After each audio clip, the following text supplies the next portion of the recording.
cybercrime. Again, we'll give a period for questions after Elena's presentation. Then we'll hear next from our colleague Veni Markovsky, our Vice President for UN Engagement, who will give an update on developments at the intergovernmental organizations. Again, I hope you find this informative, and we will, from here, and without any further delay, I'll go ahead and turn it over to Elena. Elena, over to you. Thank you very much, Naila. I hope you can hear me okay. Yes, you're nodding. That means that you can. All right. Yes. Thank you, everyone, again, and thank you for being here today. From my end, I will discuss some developments that are coming out of Europe, the EU, and another international organization named the Council of Europe, conveniently to confuse everyone, I have to say. All right, without further ado, let me jump right into it, and I will start right off with NIS2, which is, of course, at the top of our agenda, and it will affect, once it gets adopted, ICANN and the community, and of course, your business. If we can go further, please, with the slides. Thank you. Let's go further. All right, I will start with a little bit of background on what is the NIS2 and how the legislative procedure will work. It is relevant to understand where exactly we stand right now. So NIS2 is a proposal to reform an existing directive, which was adopted in 2016. Let's call it NIS1. It's Network Information Security Directive. This directive sets out cybersecurity requirements for services that are deemed essential. For example, hospitals or public transport systems, you name it. Bear in mind that the existing directive already does cover DNS providers. They're already included in the scope of the directive. And I will explain the difference going further. If I can have the next slide, please. Now, how does the system work in Brussels? How does the EU produce legislation? The one that has the so-called legislative initiative, so the right to propose legislation out of the European institutions, is the European Commission. So the European Commission last December tabled a proposal for NIS2, the one we're discussing now, and another one, which is the Digital Services Act, that we will discuss later on. Once a proposal is tabled by the European Commission, then there are two other institutions that are taking the lead. It is the European Parliament and the Council. The Council is where all the EU member states are sitting. Those two are called co-legislators. They are now, once they take a proposal that comes from the Commission, first what they do is they examine it internally as to get to their common internal position. And once they have reached internally their agreement, they enter into negotiations together. And the outcome of this negotiation is what becomes the law at EU level.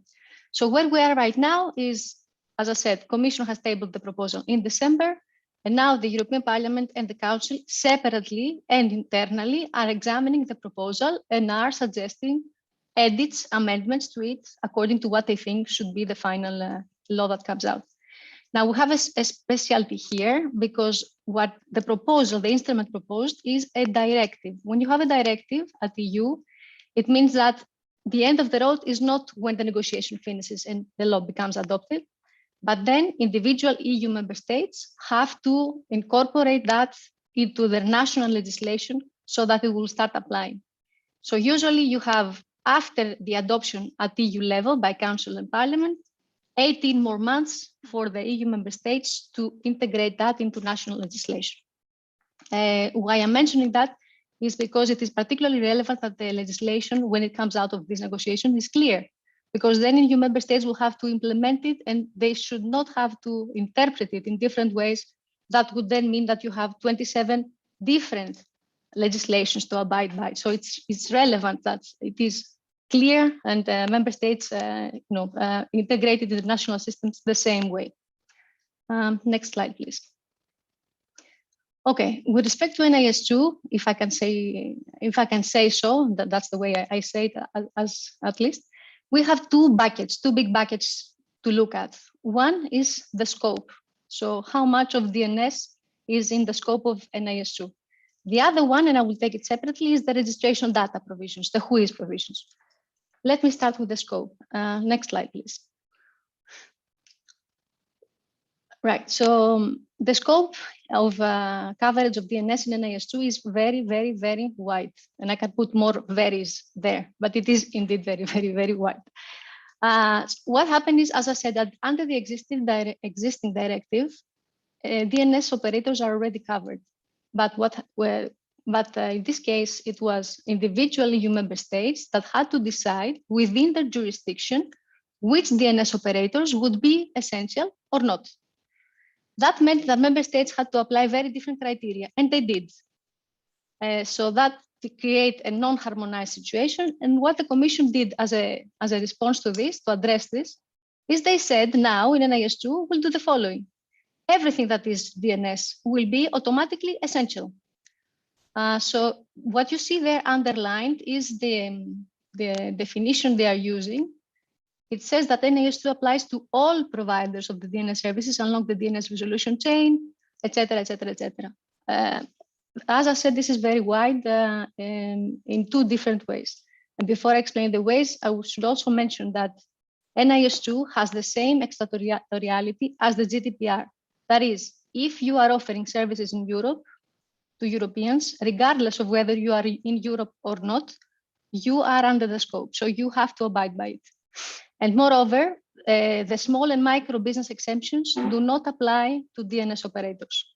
The thinking behind that is that you might be very small in numbers as a DNS operator, but you might be serving something very big, probably. Well, back to how wide the scope is. It is wide to the extent that it covers even simple users, such as, I don't know, David Conrad, who knows how to do that because I don't, and has put a resolver on his laptop. By this definition, he would be covered under the scope. That is probably unintentional. It is going way too far. On the other hand, it goes to the extent of covering the root servers, which are explicitly mentioned, and not only the root servers, but the root itself. So that IANA function that has to do with the root, that under this definition would be covered. I'm mentioning that it might not have a direct impact on your business, but it would have an impact. There are considerations there of whether by that we're starting to erode the multi-stakeholder approach to managing the DNS. I mean, we had the IANA transition in 2016 for the reason of having no one, literally no one over it. And now when you see a region in the world trying to impose obligations, even if they're normal obligations, nothing crazy, you can start wondering what is to stop others from doing the same. And steadily, but slowly but steadily, you start eroding the idea of the multi-stakeholder approach to managing these resources. Okay, what does it mean to be under scope? As I said, it's very broad and covers a lot. Next slide, please. Being under scope of NIS2 means that you have to implement security measures. You have to report incidents that are significant to the provision of your services to the European authorities. And finally, you have to provide contact details to a specified agency in Europe, which is called ENISA. The next slide is a reference slide. Of course, you will get all the slides after our webinar. Let's go to the next slide, please. It's to show you what are the security measures that are expected of someone that is covered by NIS2. The next slide, again for reference, is to show you what are the reporting obligations for someone that is covered. And here, for example, one thing that has caught the attention of everyone is that there is an initial notification requirements of an incident within 24 hours. People are saying that this is not really feasible. And the next slide for reference, finally, is about, as I mentioned, you have to give contact details to an agency in Europe, which is ENISA. Next slide, please. What I mentioned above about security obligations and reporting obligations also come with sanctions. So member states will put in, EU member states will put in place sanctions for essential entities that fail to put in place the security obligations they have to, or that fail to report an incident that is important.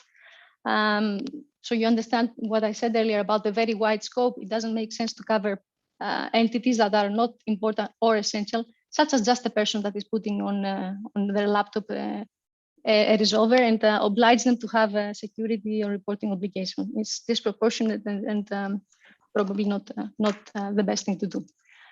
Next slide, please. This is a reference slide again. As I mentioned earlier, we're now in the process where the Council and the Parliament are discussing internally the suggestion, the proposal that they received by the European Commission.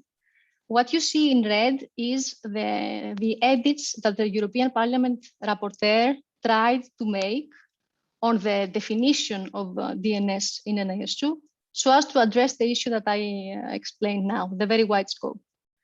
I will not insist on that, just to say that this is a good effort. Of course, it's not the end of the road.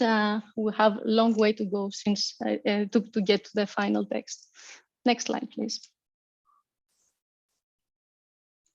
And let me turn now to the other bucket, which is of course very relevant for us all. Which is about the WHOIS, the registration data provisions. In NIS2, you have a number of recitals that are related to WHOIS, and you have a dedicated article, Article 23, which is about the WHOIS. Next slide, please. Right, this is the article, copy-pasted here again for reference. When NIS2 will be adopted, and if adopted the way it was originally proposed, it will impose obligations on registries and registrars to collect, to maintain accurate and complete domain name registration data, to ensure the accuracy and completeness of this information, to publish this information, and particularly this information that is not personal data. And it will ask that access is provided to domain name registration data after a lawful and duly justified request. There is also an obligation to respond to any query, request for data, even if the response is negative, of course. Next slide, please. This is again, what you see in red again here is what the rapporteur, I mean, the lead member of the European Parliament, that is the Parliament, proposed on the Commission text. And you see a recital there. What I want to draw your attention to is the word verified that is underlined. So the Parliament has added the word verified next to accurate and complete domain name registration data. You see there is an effort there to boost, if you will, the accuracy in that way. It is not further specified how the Parliament foresees this verification. So, for example, they do not say anything about getting an ID from a registrant before you give them a domain name. There is, and you see the underlined part, a prompt, a suggestion that registrars should aim to ensure the integrity and availability of registration data by implementing technical and organizational measures, such as a confirmation process for registrants. It doesn't explain more. If it is as it stays, we could point, and we have already done that, of course, to the obligations that exist under the RAA. That would be the good scenario. The bad scenario would be if we go further into verification with an ID, etc., etc. And in fact, I'm mentioning that you will see later on the DSA that there has been proposals about going as deep as that. Next slide, please. Okay, a good addition by the Parliament is what you see in front of you, is a new article that they wanted to suggest there. Essentially, what this article will do is that it will recognize that any processing that you have to do, and particularly the processing for access, for disclosure that we care about, is going to be under Article 6.1c of the GDPR. That would be a good development, of course, because then we get out of the 6.1f and the so-called balancing test. So life would be a little bit easier. Next slide, please. This is to show you that the Parliament want to make sure that not only registries and registrars are under these obligations for registration data, but also the privacy proxy, registration service providers, domain brokers, etc. Next slide, please. And this is it with NIS2. Let me now skip to the Digital Services Act.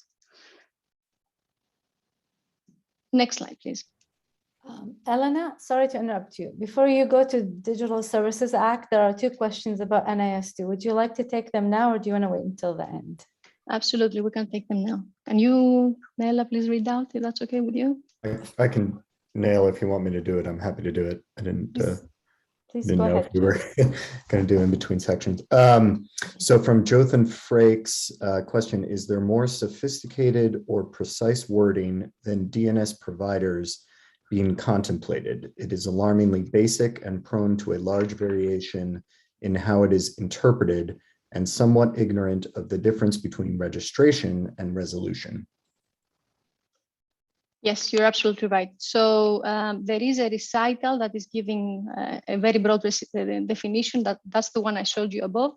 And then you have an article trying to say what is a DNS provider. But again, in the original Commission proposal is very wide, so not reassuring. What is a little bit reassuring where we stand right now is that the Parliament gets that there should be a differentiation between the recursive side and the authoritative side, and that it is very broad, covering without good reason everyone. So they are making an effort to narrow it down. But in the original Commission proposal, as it came out in December, it was very wide and not differentiating as such. Thanks. Okay, and then there is another question from Martin Sutton. The variety of TLD models appears to be ignored under NIS2. .brands do not sell domains to third parties. They control and maintain secure TLDs. Why would they need to follow NIS2? Yeah, as to the why, I'm not the person to answer this question. We should ask the legislators that came up with that. And yes, you are right. The variety of TLD models is ignored. What is also ignored is that the CCTLDs are different than the GTLDs, etc., etc. This is why we're paying attention to that, and this is also why you should pay attention to that, because it will bring obligations across the board. The board, if adopted that way. Thanks. Okay, there are no other questions right now. Thank you so much. So I'll quickly go to the Digital Services Act, which is again a proposal that came from the Commission, as I said earlier, in December. This is a regulation. That means once it is adopted by the Parliament and the Council, it will automatically be enforced across the EU. Next slide, please. This is showing you again the same thing, that it is the Commission that's proposing and the Parliament and the Council that are taking the lead after the proposal. We are at the exact same position. We stand at the same place as with NIS2. I mean, now what the Parliament is doing and the Council is doing is they are separately, internally, for the time being, examining the proposal, and they are trying to get to their common position before they get into negotiations. Next slide, please. So what is the Digital Services Act about? It is about how so-called intermediary services are handling illegal online content. So it is about illegal online content. You can imagine this is mostly about platforms and big platforms, etc. But intermediary services are a wide category, and in fact, it covers registers and registrars as well. Interesting to note, and why all of us are paying attention to that, is again here we have the extraterritoriality effect that GDPR has introduced. If you're offering services in Europe, you are under scope. Next slide, please.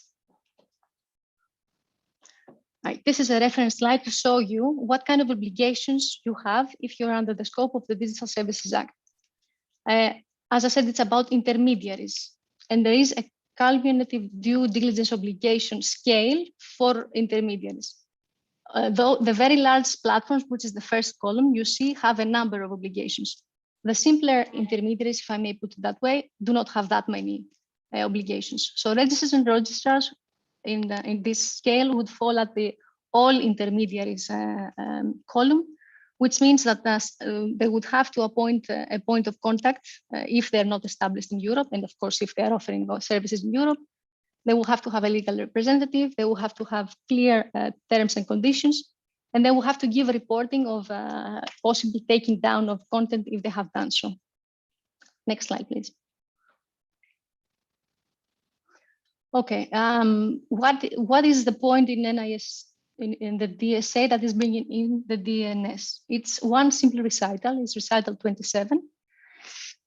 So under the existing liability framework, liability for content, framework that exists for more than 10 years in Europe, there was ambiguity on whether registries and registrars were under scope. And that meant if they would be able to benefit from the liability exemption. So here we see some good intention by the legislators. They added the recital, in this recital reference to the DNS, trying to make sure that registries and registrars will also benefit from the liability exemption.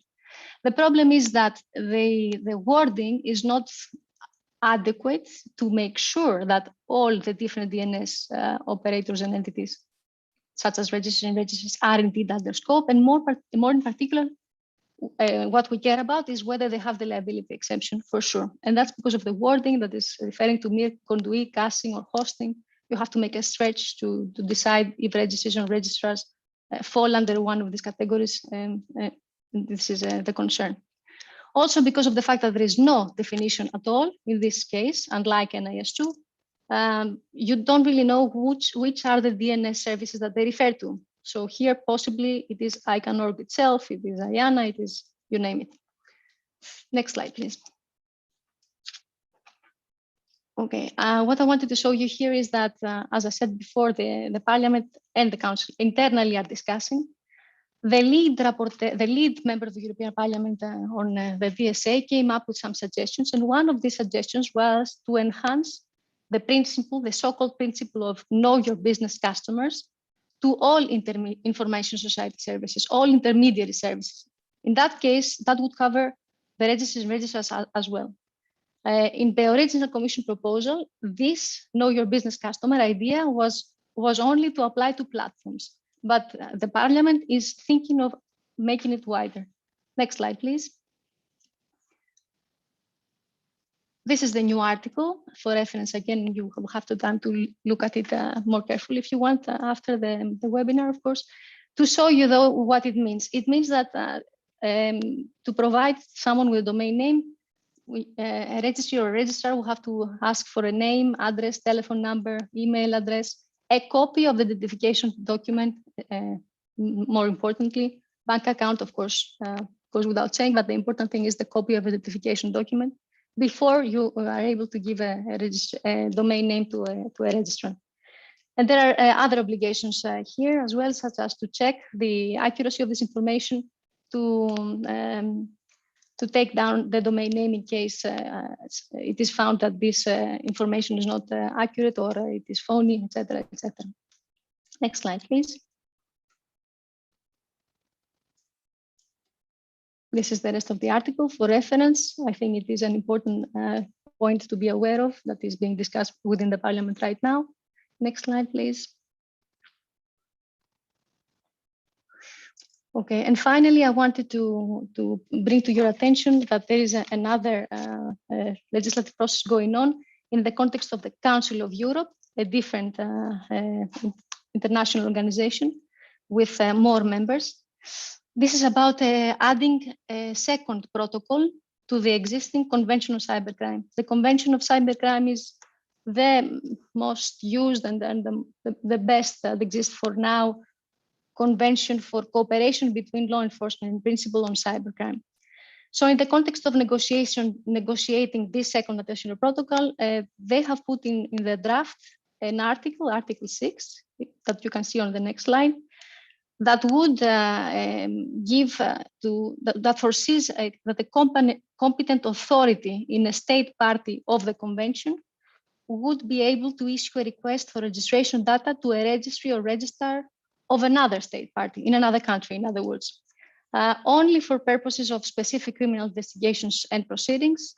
I only wanted to bring that to your attention. If that goes through, it would probably give another legal basis for law enforcement to ask for registration data in different jurisdictions. I will stop here. I try to be as quick as I can. Please, are there any questions? Yeah, we've got a few questions, Elena, from Fred Baker. When NIS2 was discussed with us a while back, route operators were explicitly included. We were told that there was a proposal to recognize that we are not registrars. Are DNS route servers covered, or is that left to IANA?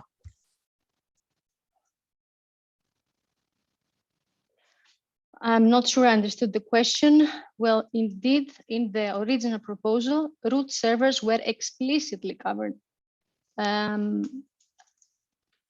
Now, what the Parliament is discussing is not to include them, not to include the root servers, because they realize that that might be going too far with respect to the approach of managing the Internet Unique Identifiers.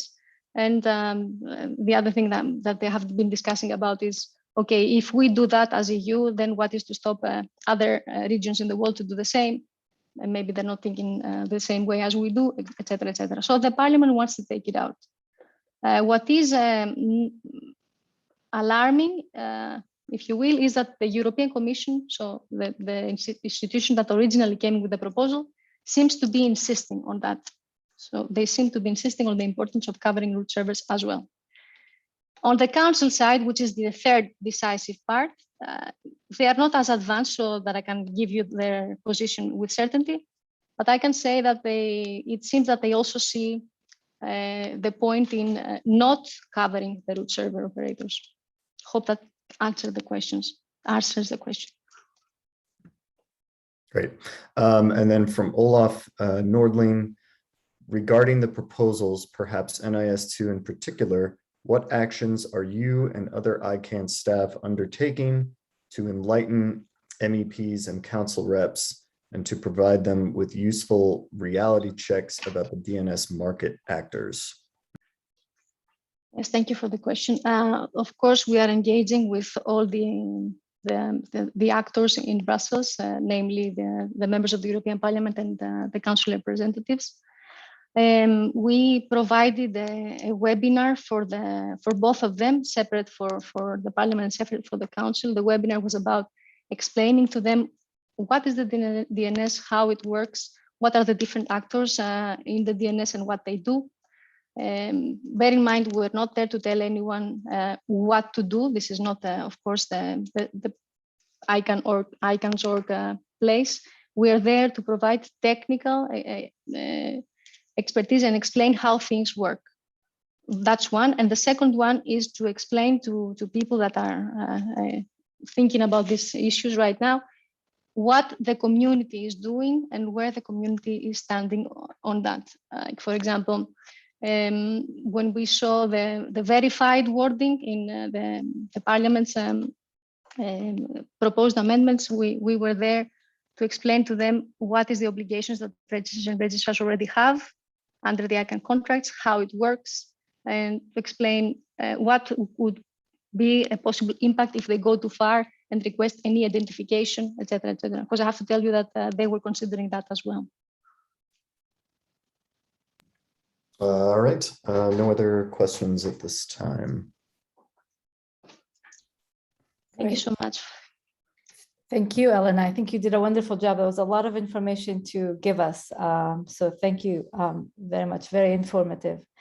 So then now we're going to kind of wrap up that section and switch topics and go to Veni. Veni is going to give us an update on developments in intergovernmental organizations. Namely, he's going to speak about UN, ITU, and I don't know if you were going to bring up anybody else, Veni, but over to you, Veni. I might. It depends on the conversation, you know. Excellent. There are so many. If we can have the next slide. All right. So there are a lot of abbreviations here, and you might see some of the abbreviations expanded in the chat in a little while, but bear with us. I mean, you're at ICANN webinar meeting, so it's full with abbreviations. So at the United Nations, and first of all, I do cover, I'm UN engagement. I'm based in New York, and I have a colleague, Alexei Trepikhalin, who is also on the call. And we cover what's happening at the UN, but we also cover what's happening at other UN agencies together with our colleagues from Geneva.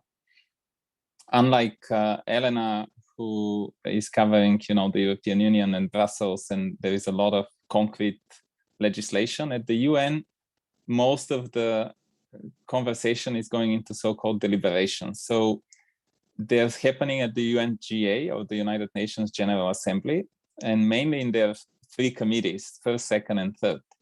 They deal with security, ICT, and cybercrime, among others, obviously. So we had several working groups and several other groups and committees which are covering or deliberated stuff that touches on ICANN. And we do have, in fact, 2 papers already published on the deliberations at the UN, and several papers published on different countries which have a lot of influence or a lot of inputs into the UN processes. So I would ask my colleague Alexei to put in the chat a link to our publication page, and would kindly ask you to take a look at it. And also expect in the coming days another update from the UN, which will be published there. So I'll cover a little bit of what will be in that new paper.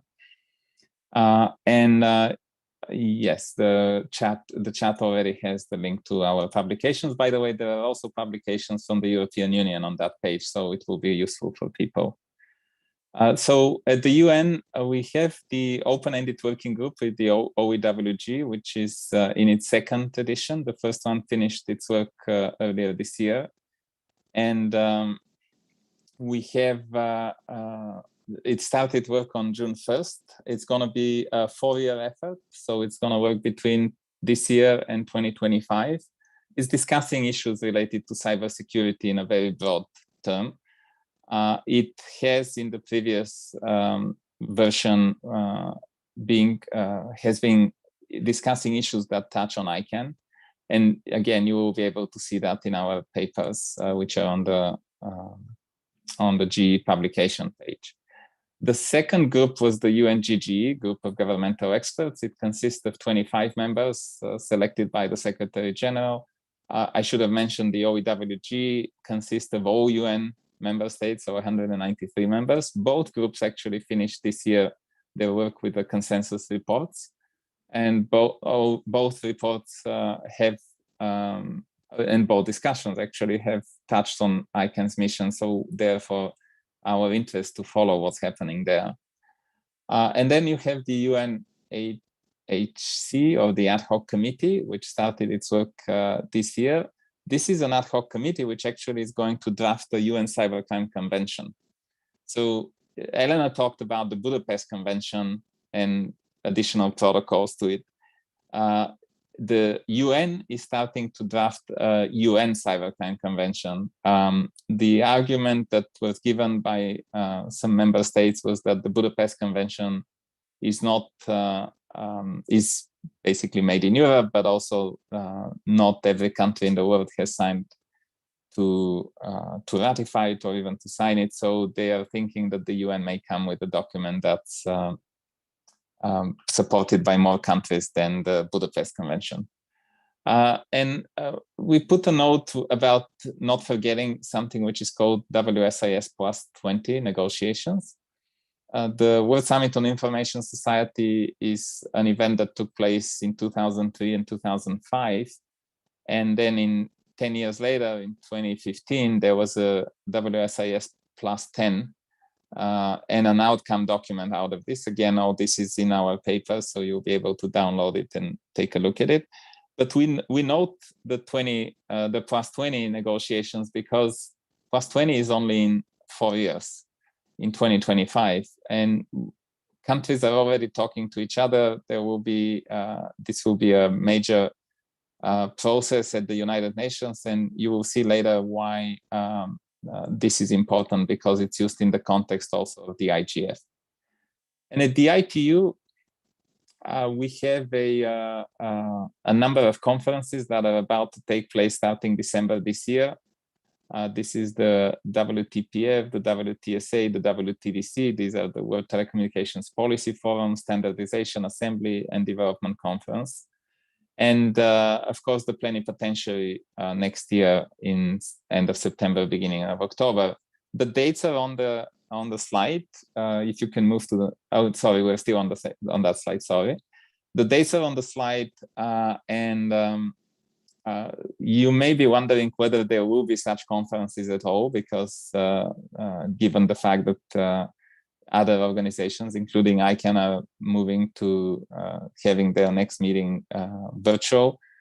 There was a huge discussion at the last ITU Council a few weeks ago, and the result was that the conference dates are staying as we see them.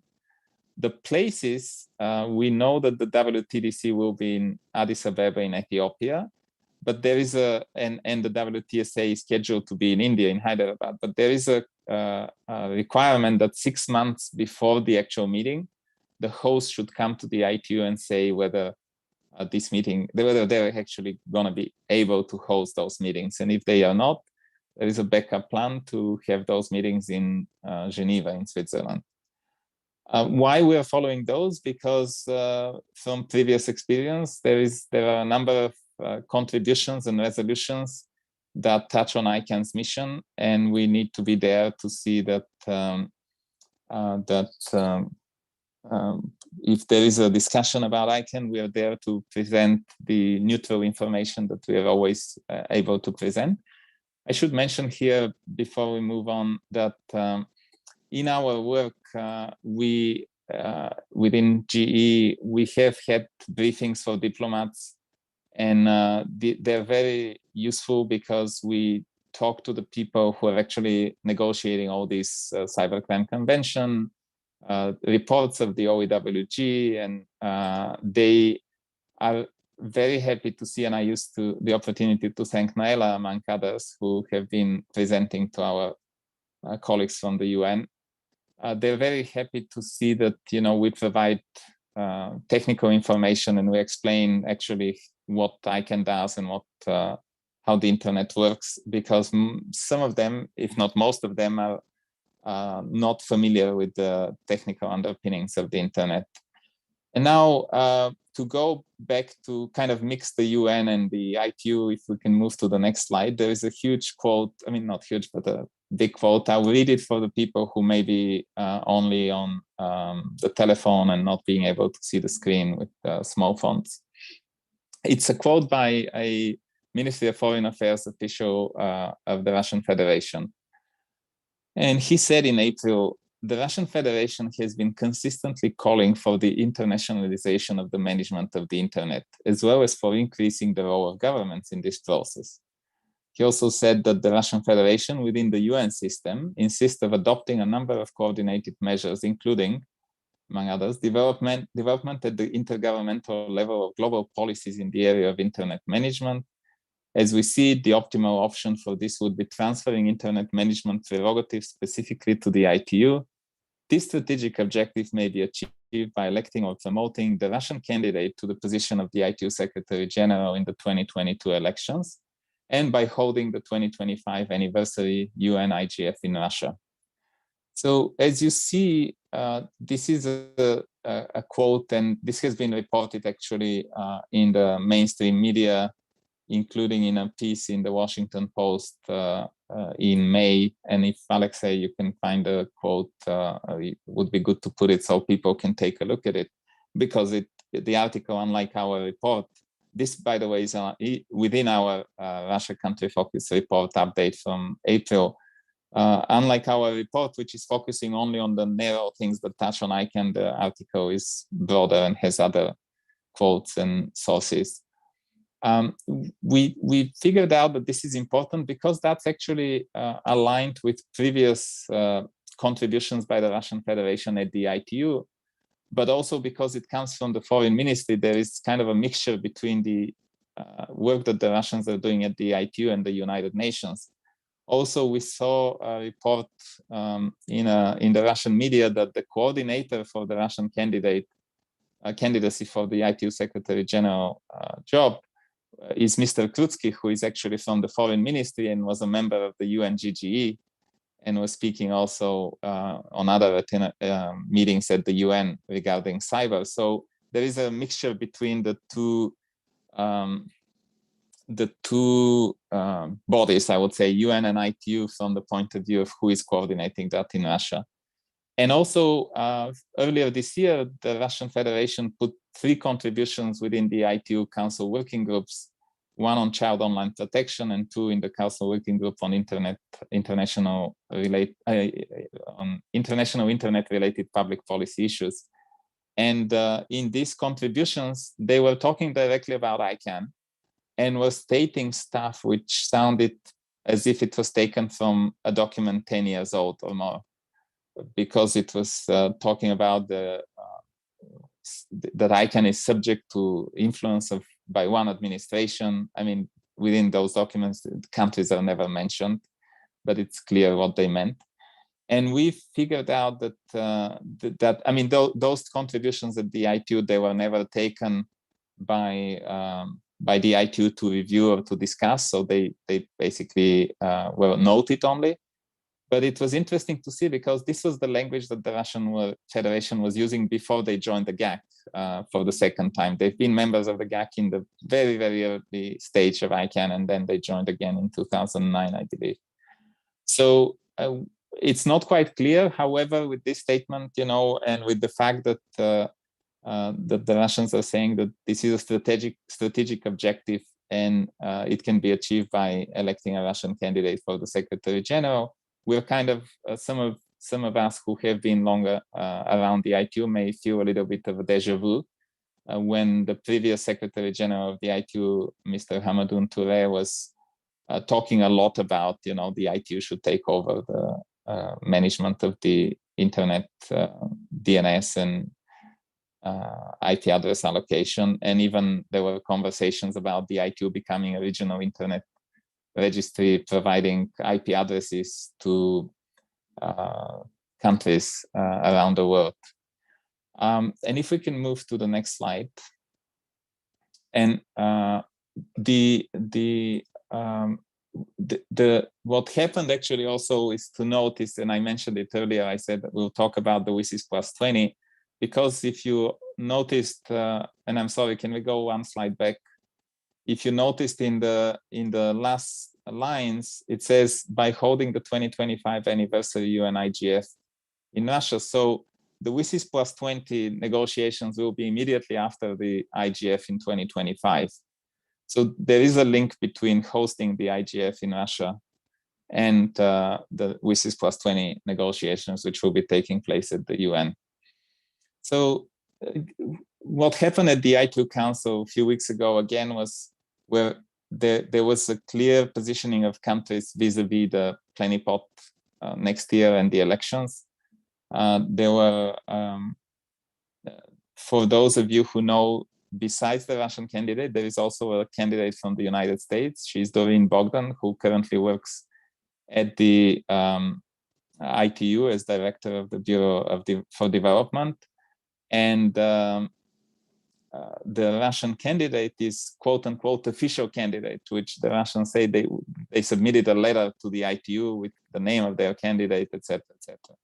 Doreen Bogdan is announced as a candidate by the US government. It was a big announcement by the State Department, but because she works for the ITU, she's technically not quote unquote officially, her candidacy is not officially submitted, because the rule is that if you send her candidacy now, she has to step down from her current role and basically stay unemployed for the next 18 months until the elections, which makes no sense. What we're expecting also in the fall is the UN General Assembly deliberations around ICT for Development resolution. That's happening every year. And we're following that because every once in a while that resolution is used by member states to suggest some language around, I mean, it always has language around the WSIS, but sometimes every once in a while they suggest language touching on ICANN. So we'll see what happens this fall. And we also are loosely watching the work of the UN Tech Envoy Office. They're implementing the digital roadmap agenda of the Secretary General. That's related to the IGF evolution. There are a lot of conversations about creating a high-level body within the IGF, and the Secretary General, by the way, can create whatever he wants within the IGF, because that's in his rights. The same way he created the multi-stakeholder advisory groups, which is like a program committee of the IGF. He can create such a high-level body. And of course, there is also still conversation about the new IP, new Internet Protocol, and there are some national legislations which we monitor. Some of you may have heard, for example, that in the last few weeks, there is a new Russian law for companies that generate more than 500,000 viewers per day on their information, on their websites, that they may have to register after 1st of January next year. They may have to register an office in Russia, have a contact point for taking down content which is illegal in Russia, etc., etc. We are watching this kind of from the distance, obviously, because it does not touch directly on ICANN, doesn't talk about DNS IP addresses or protocol parameters, but I'm just giving you some information for general knowledge. I will stop here because we only have like 9 minutes, and I am seeing that the chat is moving a lot, but I haven't been following who is writing what. So if there are any questions or comments, and I see David actually has put a link to the ICANN office of the Chief Technical Officer with their technical analysis of the new IP proposals, which is thanks, David, for putting this link. And maybe you can put also a link in general to the page of the ICANN's office of the CTO, so that people can go and visit, because there are, I think, more than 20 reports by now published. So any questions, I'm happy to answer, or if I have missed something, happy to put some extra thought into. Yeah, but Veni, I'm not seeing any questions, and I don't see any hands. Great, that means I was covering everything. Okay, so thank you, Veni. That was really a great update. I don't see any questions either right now, and I don't see any hands up. I do hope that our participants today found this helpful. As you can see, these updates from Elena and Veni have impact on ICANN, and as was indicated earlier in the call, will also have impact on you and your business and whatever affiliation you're representing here. So we hope the updates here have been timely and helpful. And as Elena said in the chat, our jobs here at ICANN revolve around, for those of us that are in this global stakeholder engagement team, as well as Elena and Joe with the and Vinny with the government engagement team. This is our job. We're supposed to be bringing these updates and discussing them with the community.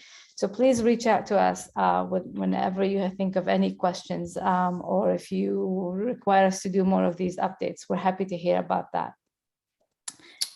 Naila? Yeah, go ahead, Vinny. I even raised the hand. I have actually a question for the participant, or maybe not a question, but just a gentle, kind advice, which is it's important that we talk to, or you guys talk to everybody that you know around the world, to reach out to the adequate foreign ministries within their respective countries.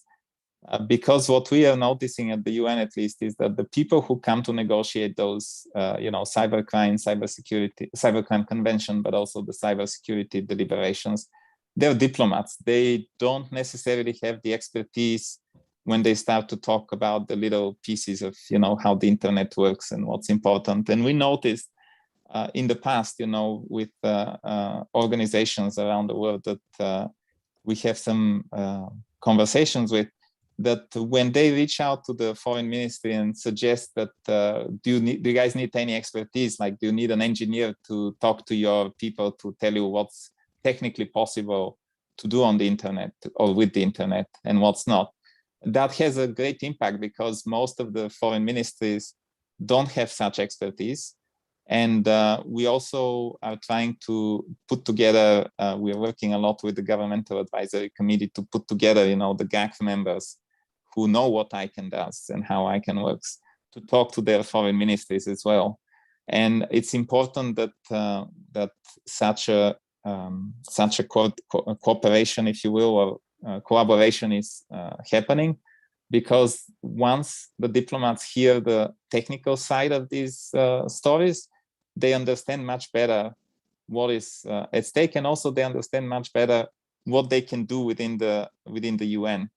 I can give examples, but we're running short of time. But there have been examples in the past where once we explain how the internet works, the diplomats understand better what actually they could achieve through those negotiations. Thank you. Thank you, Vinny, very much. Just want to address, I wrote back to Ashley in the chat. The slides, the recording will all be available. We're going to put them on the same page here where you come to register for any of our webinars in the quick links on the ICANN website where all the events are happening. I'll check with my colleague Mike if there is a way to email everyone that and opted to receive emails from us, if there's a way to email everyone when the recording is available and the slides are uploaded, so you can get at them if you want to. So I believe we have one more thing here, one more slide here to go over before we close this up.